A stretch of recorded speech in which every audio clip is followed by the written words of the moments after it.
మన memory loss అవుతోంది. ఎందుకో మీకు తెలుసా అండి? సో, నేను మీ నాగలక్ష్మి. ఈరోజు ఒక మంచి ఇంపార్టెంట్ టాపిక్‌తో మీ అందరి ముందుకొచ్చేస్తున్నాను. సో, ఈ వీడియోని మీ near and dear and friends circle అందరికీ కూడా సేవ్ చేసి షేర్ చేయగలరు.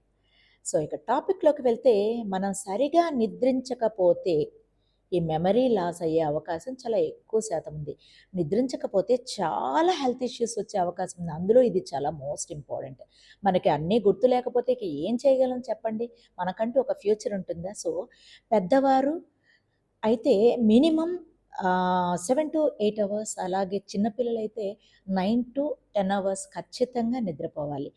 అలా నిద్రపోతున్న టైంలో అండి మెడికల్ టెర్మినాలజీ ప్రకారం సెరిబ్రో స్పైనల్ ఫ్లూయిడ్ అనేది ఏదో ఒకటి ఇలా పైకి వచ్చేసి మన బ్రెయిన్‌ని చక్కగా అట్లా ఊడ్చేస్తుందట. చెత్తంతా అంటే మన బ్రెయిన్‌లో ఎన్నో ఆలోచనలు చాలా ఉంటాయి కదండీ! దాన్నంతా అలా ఊడ్చేస్తుందట, క్లీన్ చేస్తుందట. అది ఎప్పుడు జరుగుతుంది? మనం పర్ఫెక్ట్‌గా నిద్రపోయినప్పుడు మాత్రమే జరుగుతుంది. అదొక్కటే పనిచేస్తుంది.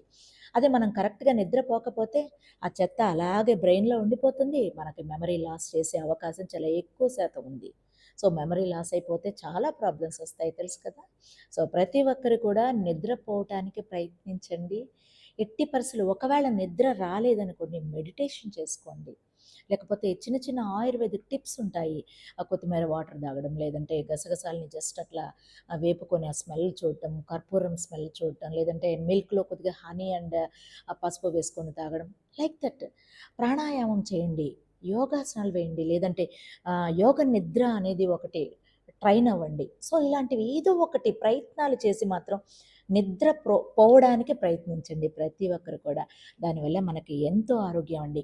మనం ఎన్ని ప్రయత్నాలు చేసినా అంటే ఎక్సర్సైజ్ చేయండి, మంచి డైట్, ఫుడ్ అన్నీ తీసుకోండి, మంచి ఆలోచన విధానాలు ఉండండి. అన్నీ ఉన్నా కూడా ఈవెన్ మనం కనుక నిద్ర సరిగా పోకపోతే ఎటువంటి ఉపయోగం ఉండదు. సో, ఈ రోజు నుండి ప్రతి ఒక్కరు ఏదో ఒక టిప్స్ పాటించైనా సరే నిద్ర మంచిగా పోవడానికి ప్రయత్నించండి.